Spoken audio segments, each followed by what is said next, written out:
It was the summer of 2007. I was 10 years old, and my family had been saving for months for a trip to Disneyland. My mom found a midnight flight that was cheaper than the daytime ones. Her logic was that my sisters and I would sleep through the trip and wake up in California, refreshed. My older sister, Anna, was 8. My younger sister, Emily, was 5. I was the responsible one, or at least, that's what my parents liked to say. Our gate 42, was tucked into the farthest corner of the terminal. By the time we got there, most of the airport had already gone quiet. It was that eerie lull after the last evening flights had left.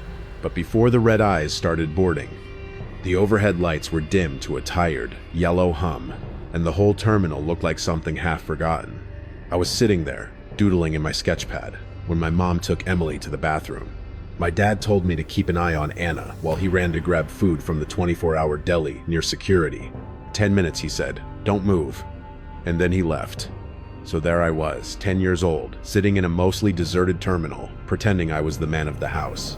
Anna was half asleep beside me, her head leaning against my shoulder.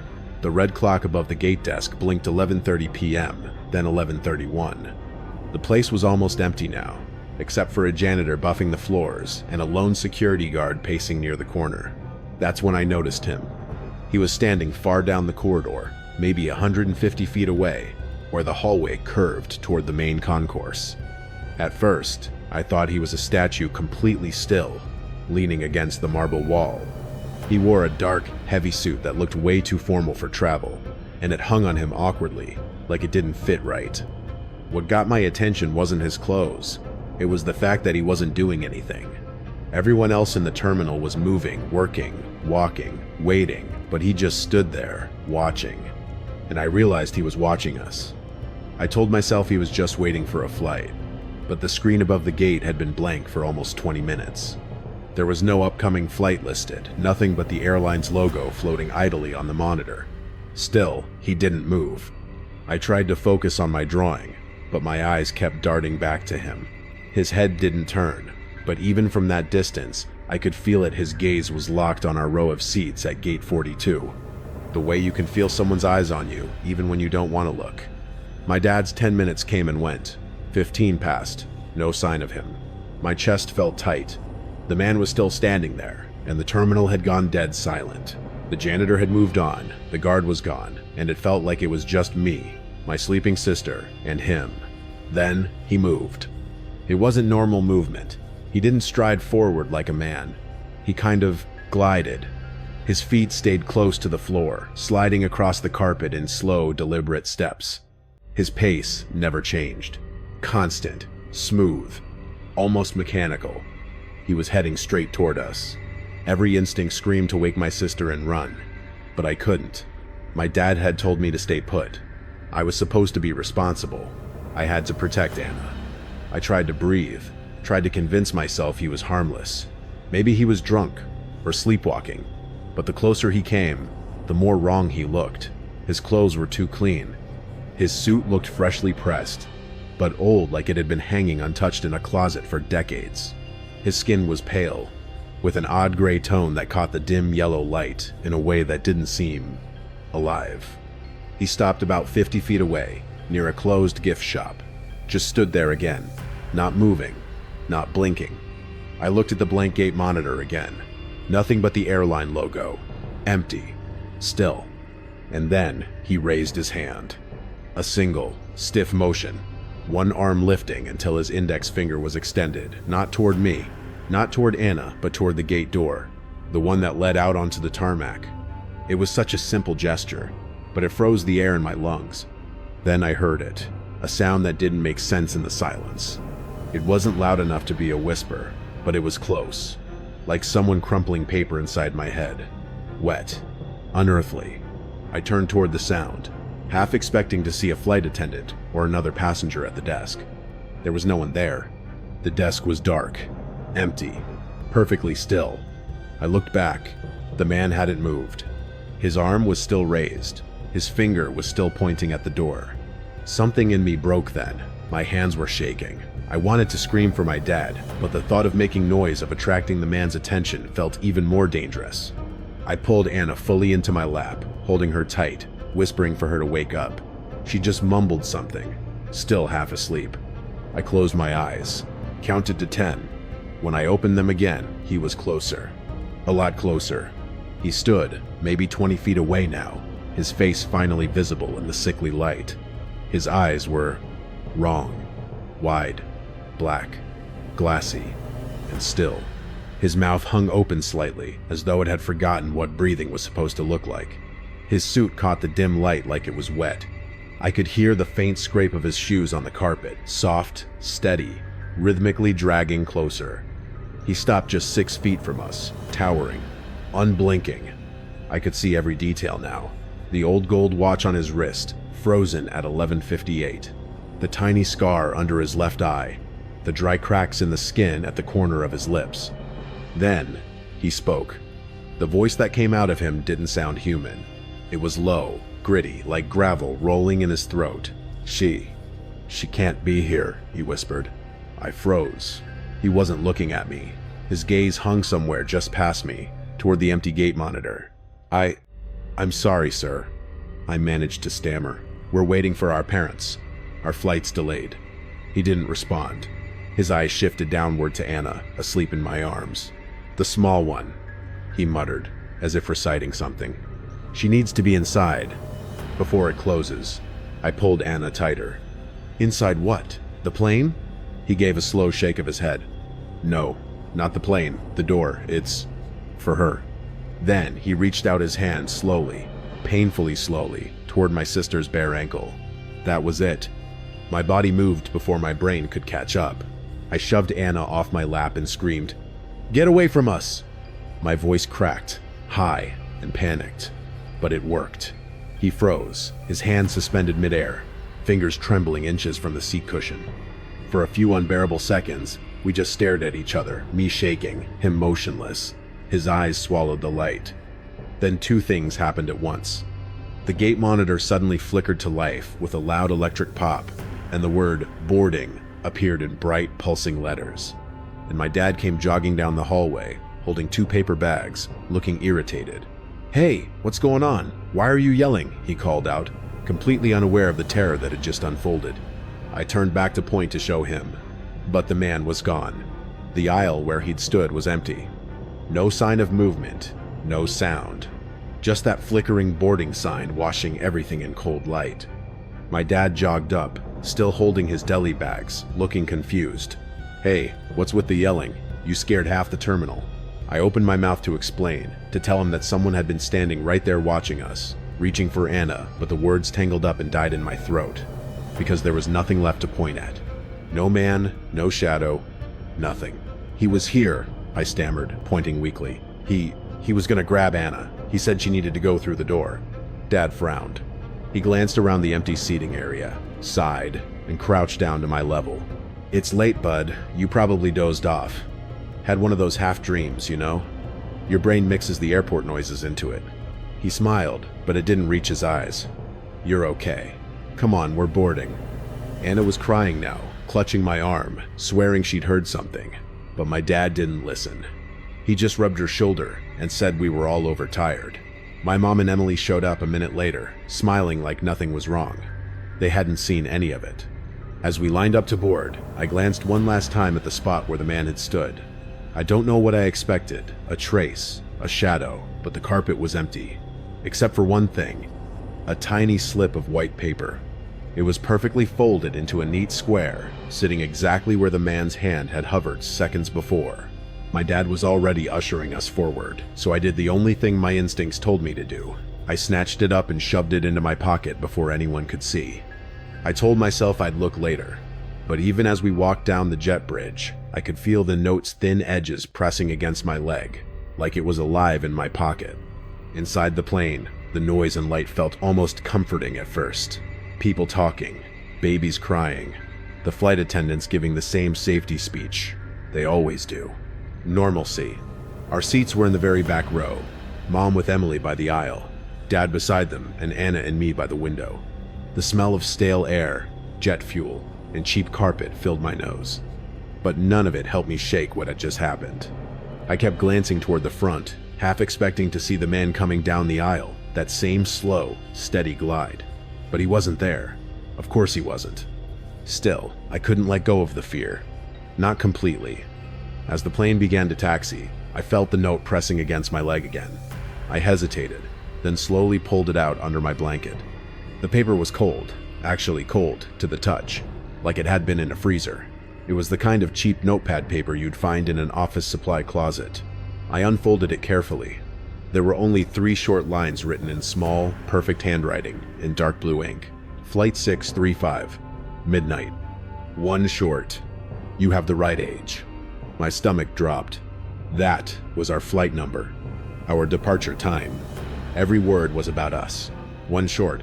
The phrase repeated itself in my head like a ticking clock. 1 short. 1 short of what? And then, you have the right age. I looked at my sisters. Emily, 5 years old, asleep on mom's lap. Anna, 8, leaning her head on my shoulder again. The man's words echoed in my mind. The small one. She needs to be inside, before it closes. Inside what? I wrote down everyone's ages on the back of my sketchpad, trying to make sense of it. Dad, 22. Mom, 29. Anna, 8. Emily, 5. Medes. I stared at the numbers until they blurred together. Why did her age matter? Why 5? My thoughts turned darker the longer I stared. Legends I'd heard as a kid about toll spirits that required a soul of a certain age to pass. Stories that used to sound stupid and fun now crept through my brain like mold. The idea hit me with an almost physical force. What if that man wasn't a man at all? What if he was waiting for a count? For a number? And our family 5 passengers made us 1 short of something. Something that needed to be complete. The seatbelt sign chimed.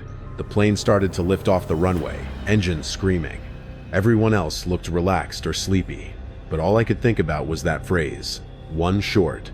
I glanced out the window, watching the terminal shrink away into a field of lights, and that's when I saw him again. Far away at the edge of the airport's perimeter fence stood a tall figure under a single yellow floodlight. The same posture, the same black suit. Even from hundreds of yards away, I could tell he was looking up. Not at the plane, at our window. I slammed the shade shut so fast, my dad jolted awake beside me. Hey, you okay? Yeah, I lied. Just bright lights. And the 40. I didn't sleep the entire flight. We landed in California just before sunrise. My parents were too tired to notice that I barely spoke the entire cab ride to the hotel. I kept my hand in my pocket, fingers brushing the folded note like it might vanish if I let go. The trip was everything a kid should have loved. Rides, characters, parades. But I couldn't shake the memory of that night.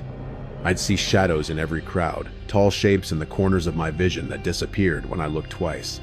When we finally flew home a week later, our flight was delayed, an hour at boarding. Same airline, same kind of plane. The digital sign at our gate flickered once, glitching the word boarding into a string of static symbols before fixing itself. My heart stopped cold. That was 18 years ago. I still have the note pressed between 2 pages of an old sketchbook I've never opened again. The ink hasn't faded. Every letter is as sharp as the night I found it. Over the years, I've tried to rationalize it. Maybe it was some creepy prank. Maybe I was hallucinating from exhaustion. But there's one thing that keeps me from letting it go. A few months ago, I had to take a red-eye flight for work. Different airline, different city. But as I sat at the gate around midnight, waiting for boarding, I noticed something that froze my blood. The gate number 42. And at the far end of the terminal, under a flickering light, a man in a dark, heavy suit stood perfectly still, facing my direction. For a long time, he didn't move. Then, slowly, his arm lifted, and that same stiff, pale finger pointed toward the gate door. I looked around, no one else reacted. The few passengers scrolling on their phones didn't seem to see him. Then the gate monitor flickered. Flight 635, midnight. Boarding. That's when I realized something. He's not haunting me. He's waiting for his count to finish. And somewhere, maybe tonight, some little kid sitting in an empty airport will see him too. The man in the black suit. The one who doesn't blink. The one who waits by the door. Because he's still 1 short.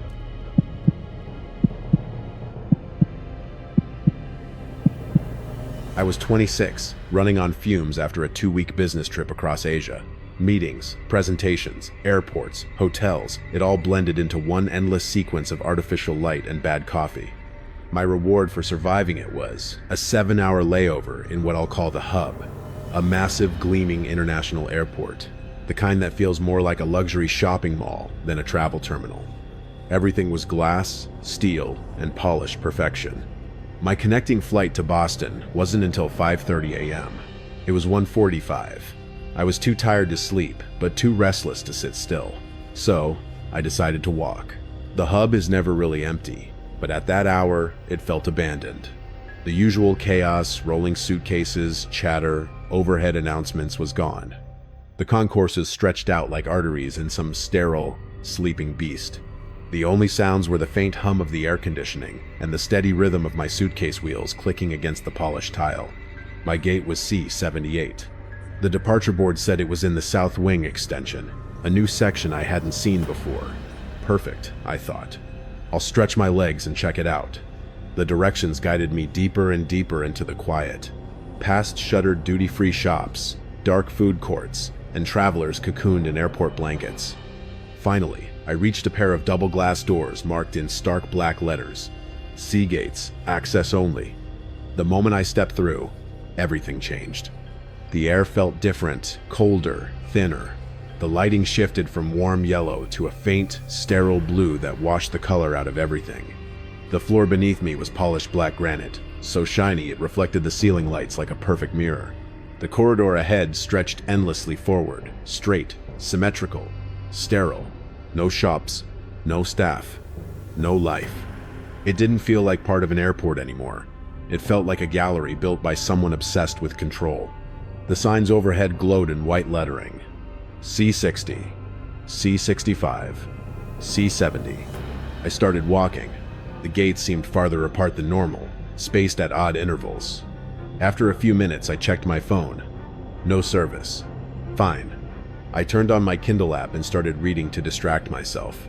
15 minutes passed, maybe more.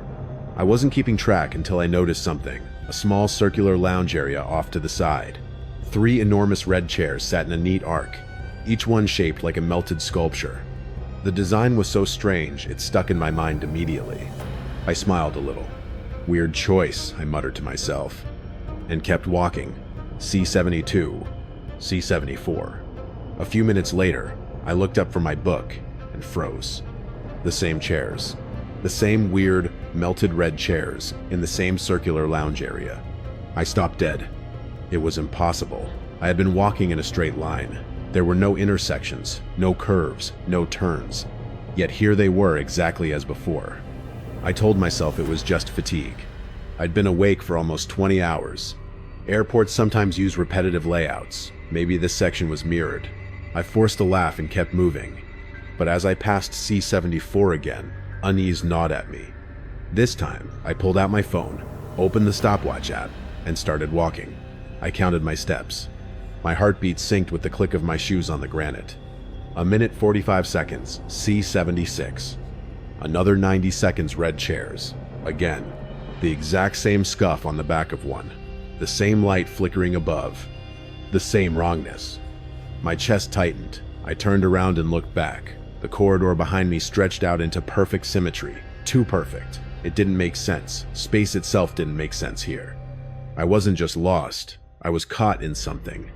The air pressed on me, heavy and artificial. The hum of the ventilation had a rhythm now, a faint pulse, like breathing. I turned and started back the way I came, half walking, half running. My suitcase wheels rattled on the stone as I passed C74, C72, until finally the double glass doors came into view. I shoved them open and stumbled into the main terminal. Warm light, noise, reality. The sudden contrast almost made me dizzy. I stood there for a long minute, catching my breath, trying to make sense of what had happened. I told myself what anyone would tell themselves. At that hour, it was exhaustion. I'd miscounted the gates, lost my orientation, maybe even walked in a circle without realizing it. Airports are labyrinths by design. Still, the memory of those red chairs burned behind my eyelids. After a few deep breaths, I decided to try again, rationally. Slowly, I went back through the glass doors. The blue light returned instantly, swallowing the warmth behind me. I walked carefully, counting every sign. C, 68, C, 70, C, 72, C, 74, and then C, 78. Relief hit me like a wave. I'd done it, just fatigue before, nothing more. But the relief didn't last. Gate C-78 wasn't a gate. It was a wall, a towering slab of black granite, smooth as glass. In the center of it, a massive, seamless metal door with no handle, no hinges. Just a small circular keypad glowing faint green. Above it, red LED letters blinked. Gate C-78 boarding. Now destination, Boston. My stomach turned cold. The sign was active, yet there was no one here. No staff, no passengers, no plane visible through the windows. Just me, the door, and the reflection of my own face in the polished black surface. I reached out, touching the wall. It was freezing. Then thunk. A sound echoed from somewhere down the corridor. Metallic, distant. I turned slowly. Far down near C-74, one of the red chairs had moved. It was sliding inch by inch across the floor. And behind it, something was coming into view. A figure. He wore a crisp white shirt, a black tie, a yellow hard hat. Some kind of engineer or architect. But the way he moved, it wasn't right. His posture was bent, his pace deliberate and slow. He didn't look like someone coming to help. He looked like someone approaching. The chairs shifted slightly as he moved, blocking the corridor behind him. It was like he was sealing me in. "Sir?" I called out, my voice trembling. "Hey, I think I'm lost. The sign says boarding for Boston," but he didn't answer. Didn't even acknowledge me. He just kept walking. When he stepped under the blue light, I finally saw his face. Or rather, what passed for it. Pale skin stretched too tight over sharp bones. Eyes wide, glassy, and devoid of life. His hands, covered in pristine white gloves, hovered just above his sides, palms down as if feeling invisible air currents. When he reached C-74, he stopped, tilted his head slightly, and smiled. It wasn't a friendly smile. It was the smile of someone recognizing their own creation. Then he spoke. His voice was dry, airy, like a whisper scraped through static. "It works," he said. "The loop is taut. The geometry holds." A chill crawled up my spine. "The loop?" I managed. "What loop? I'm just trying to get to my gate." He tilted his head lower, studying the floor. "You've been walking for 23 minutes, he said. "You passed the red chair marker 3 times. You did not see that the tiles between C-74 and C-76 are trapezoidal. It folds inward, elegantly." His words hit me like a physical force. He was describing the impossibility, like an artist talking about a masterpiece. He wasn't lost. He wasn't security. He was the designer, the one who built this place, and I was standing inside his experiment. My throat tightened. Every instinct screamed at me to run, but I couldn't move. The man, or whatever he was, stood motionless, one gloved hand tracing the black granite floor like he was admiring his own reflection. "You were designed to get here," he murmured. "The fatigue, the distraction, the overconfidence, every variable accounted for. The mind bends easily under perfect geometry. Of Rayton." My heartbeat thundered in my ears. He wasn't describing me as a traveler. He was describing me as a subject. I took a step back. "Look, I don't know what this is, but I'm leaving." He raised his head slightly, eyes locking on mine. "The exit is an illusion," he said softly. "The terminal must be fed." Something about the way he said it, like he was quoting an instruction manual, made my stomach drop. I turned, ready to bolt back down the corridor. But the view behind me had changed.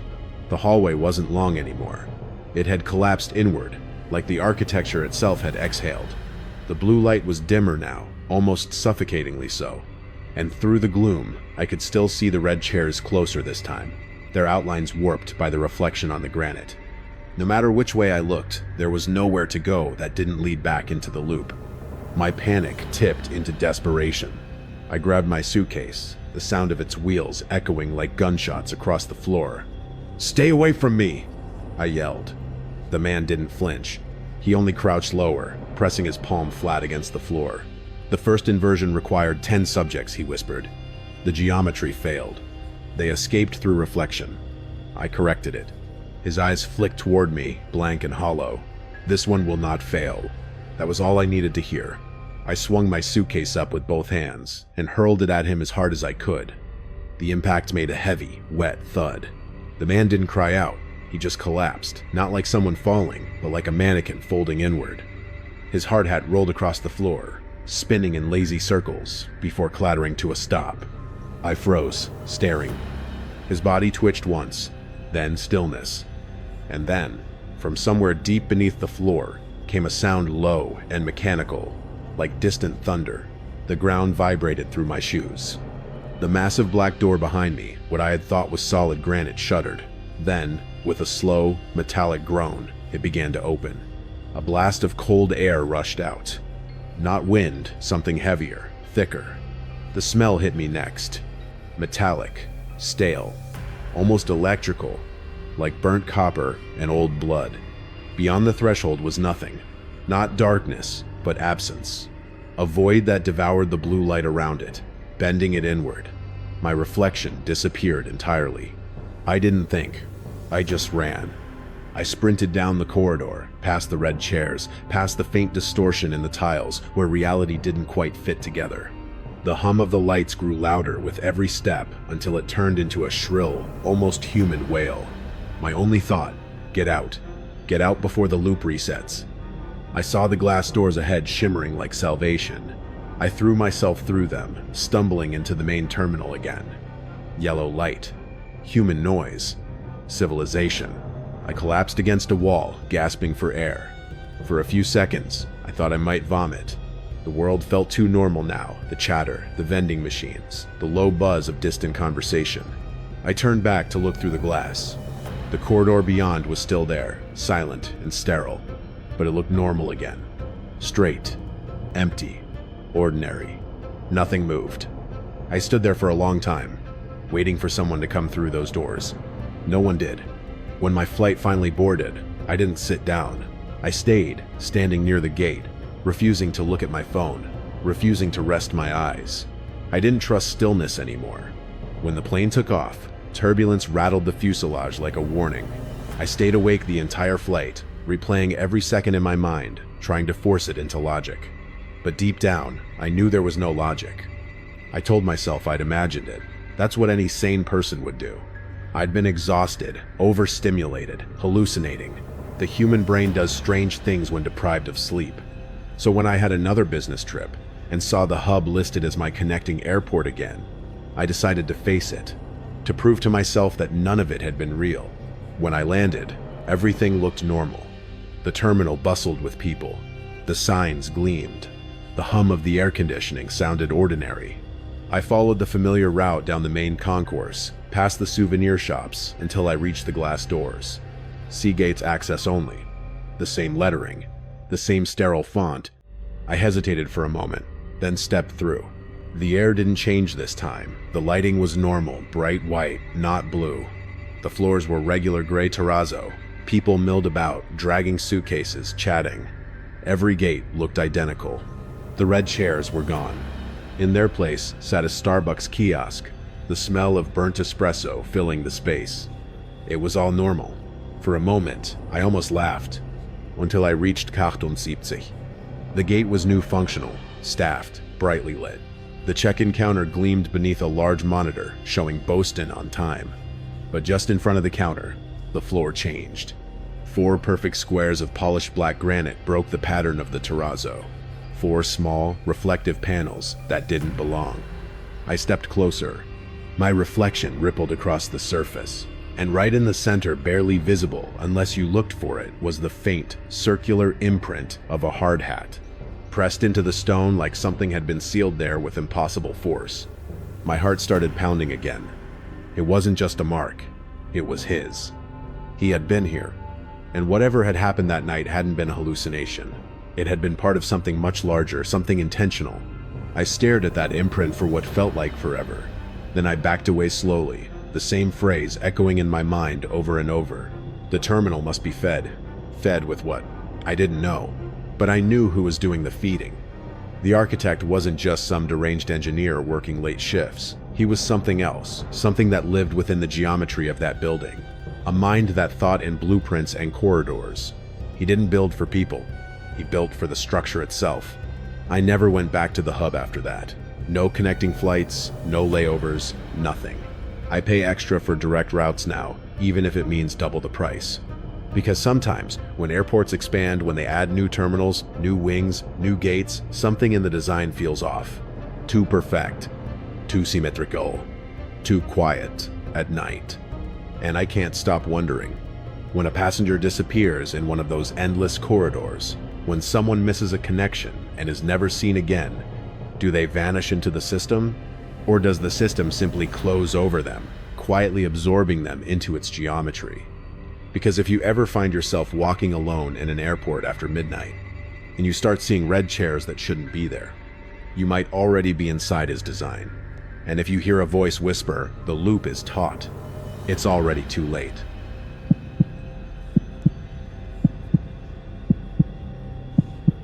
The flight from Singapore had been brutal, 13 hours of continuous, low-grade turbulence, and the kind of stale air that sticks to your throat. I was 35, an architect, returning with my partner Jackson from a grueling 3-week design consultation. We landed at LAX just after 1 a.m.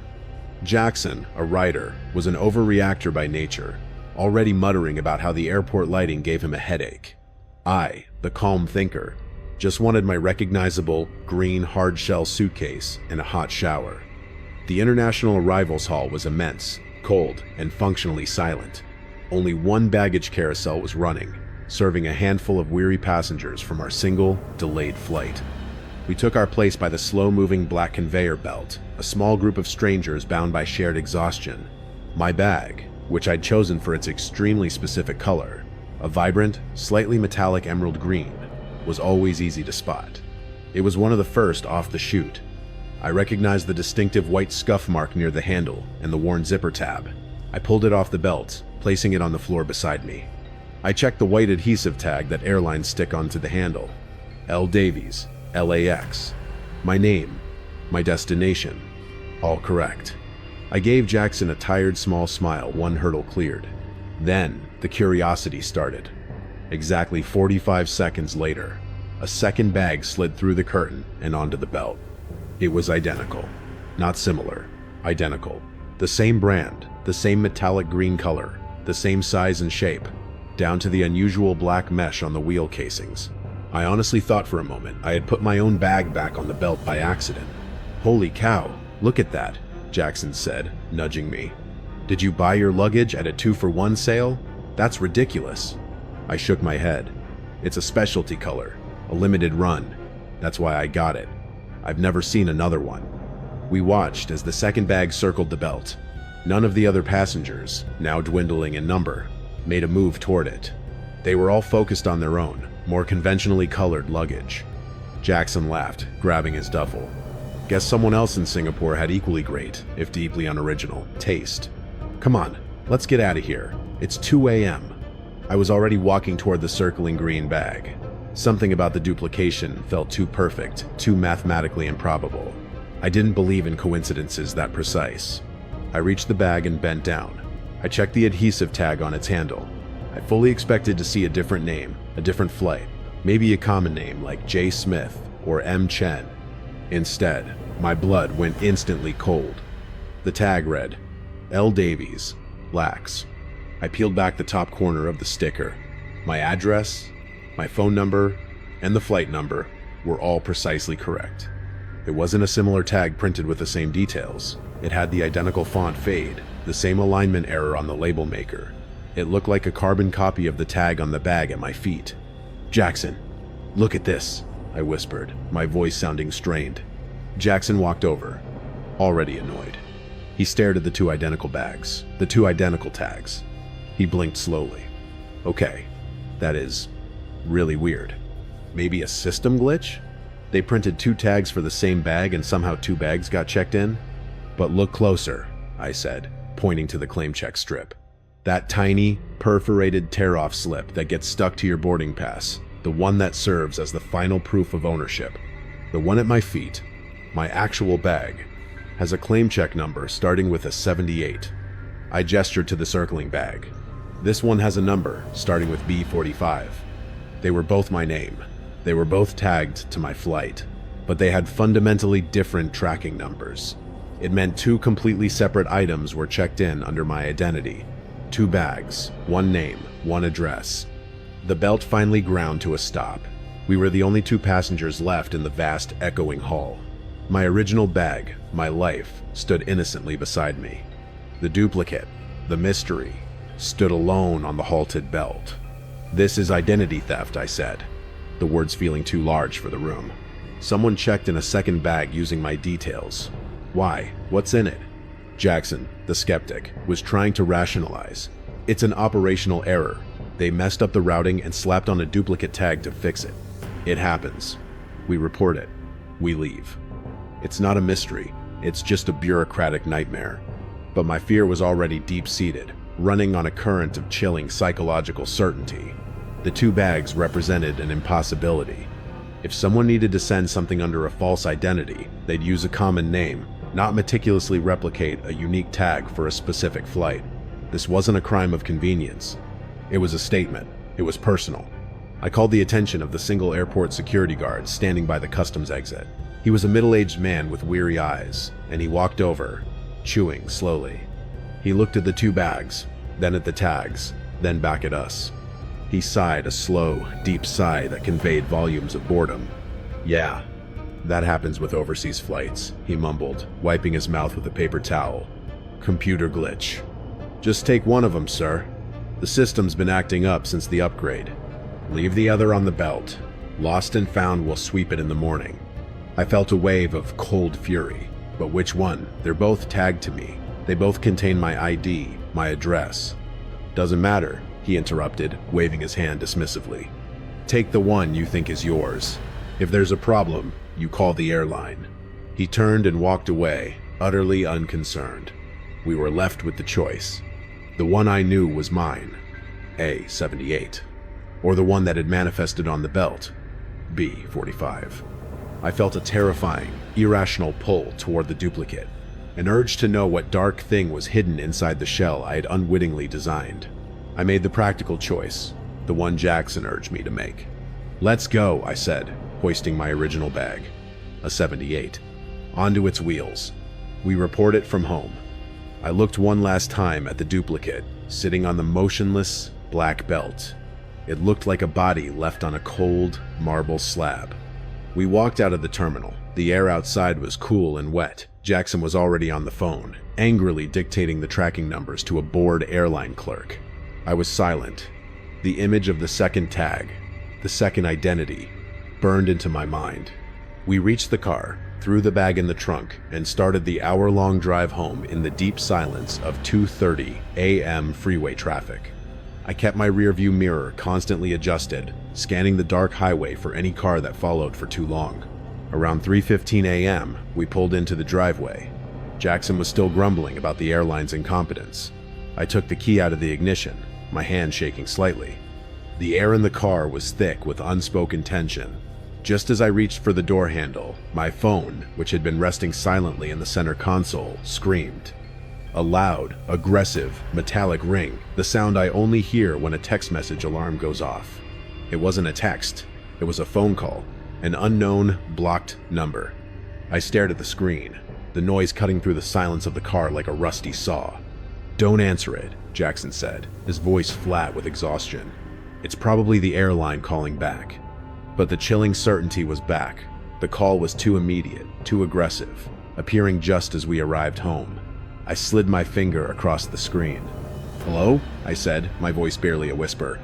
A low, distorted sound came through the speaker. It was a voice, but pitched unnaturally low, like a human growl run through a bad recording. The words were slow, deliberate, and entirely free of echo or static, as if the person were right outside the car. "You took the wrong one," the voice rasped. "The other one was mine." My breath caught in my throat. I couldn't speak. My mind was screaming one question. "How did you know I chose my own bag? You should have left my..." The voice started. then cut off abruptly with a ragged, wet sound. The line went dead. The silence that followed was louder than any scream.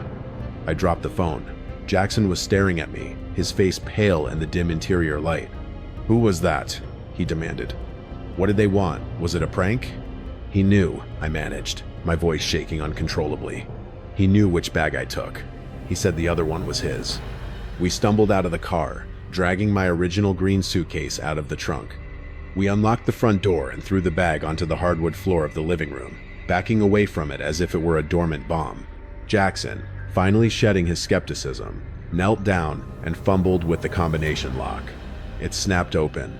I stood over him, my hands curled into fists, bracing myself for the sight of a hidden camera, a weapon, a decomposing horror. Jackson threw the lid open. Inside were my clothes, folded neatly, my laptop charger, my toiletries bag, my architectural plans, rolled and secured with rubber bands. My life, exactly as I had packed it 3 weeks ago. It was normal, utterly, disappointingly normal. A wave of confusion washed over me, replacing the panic. If this bag is normal, and the man said the other one was his, what was his bag for? The normalcy of my own luggage was the final, terrifying twist. It meant that the threat wasn't in the object I had brought home. It was in the object I had left behind. We spent the rest of the night in a state of wired, cold terror. Jackson called the airline back, relating the story to a supervisor, who predictably chalked it up to a prank call, combined with a highly irregular but known luggage tagging error. They promised to check the B-45 bag and call us back. The call never came. By 7 a.m., I was sitting at my kitchen table, nursing a coffee, the 2 claim tickets laid out before me. My ticket, A-78, and the duplicate's ticket, B-45. I kept staring at the white adhesive tag on my bag, the one that matched the lost one, the one that perfectly replicated my identity. Flight 638, L. Davies, 11 Maple Street. And then, the chilling realization clicked into place. The man on the phone hadn't been angry that I had taken his bag. He was angry that I hadn't left mine. The entire procedure hadn't been designed to get a dangerous item onto the flight under my name. It had been designed to create a substitute. Think about it logically. Someone checked in an identical suitcase, meticulously tagged with all my personal information, down to my home address, and with a unique, valid tracking number, B-45. If I had followed the guard's board advice and simply taken the B-45 bag home, assuming the airline had made a mistake, my original bag, a 78, the one containing my actual life, would have been swept up by Lost and Found. And then, the person who had called me, the one who said the other one was mine, would have gone to Lost and Found, presented the claim ticket, a 78, my original ticket, which I had peeled off my boarding pass and left in a pocket in my carry-on, and claimed my bag. They would have successfully swapped a dummy bag, a shell, for my actual life. They wouldn't have needed a confrontation, a break-in, or a threat. Just a quiet, bureaucratic exchange facilitated by airport malaise. I had foiled the plot accidentally, by being too paranoid to trust the airport guard's advice. I had taken the bag that was mine, leaving the one that was designed to replace mine. But the plot hadn't ended. The man had called because I had gone off script. I had kept the real item. He was now forced to pursue the original, the real L. Davies, who had just come home with the wrong luggage. I ran to the jacket I had worn on the flight. I tore through the pockets of my carry-on. My hands frantically searched for the pocket where I always put my claim check. It was gone. I remember distinctly peeling it off my boarding pass and putting it in the little zippered pocket of my jacket, the small, perforated strip of paper with my tracking number, a 7,823. The key to claiming my actual life. The man had been on the phone, watching me. He had used the exact timing of my arrival to reinforce the terror, but he hadn't needed to follow me from the airport. He just needed to claim the one piece of information that would allow him to bypass me entirely, the claim ticket, my proof of ownership. I realized with a crushing, suffocating horror that while I was standing guard over my belongings in the terminal, someone else, or the man himself, had been boarding the plane, or maybe waiting in the baggage area, and had simply reached into my jacket, which I had carelessly draped over the seat while waiting, and stolen the one thing that connected me irrevocably to my real life. He didn't need to break into my house. He already had the key to my identity, the receipt for my life, and he had a perfectly prepared, identical piece of luggage waiting to be swapped out for my real one. I called the police, but without a theft or a crime, they filed a report and told me to change my locks. Jackson, now thoroughly terrified, began making arrangements to leave the city. I never heard from the airline again about the B-45 bag. It simply vanished into the black hole of lost and found. But I never saw my claim ticket Asaith Mill with Kent a 3R Hugain again either. Now, years later, I still use the same emerald green suitcase. But every time I check it, every time I'm in a silent, dead airport terminal, I feel a prickle of certainty that somewhere, in the endless filing cabinets of a global airport, a man with a reedy voice and a perfect, empty green bag has a piece of paper with my name on it, and he's waiting for the right moment. He's waiting for me to check in, and he's waiting to present my claim ticket, and finally, quietly, swap my life for his own. The luggage tag on my bag is not proof of my identity. It is simply a promise of an exchange.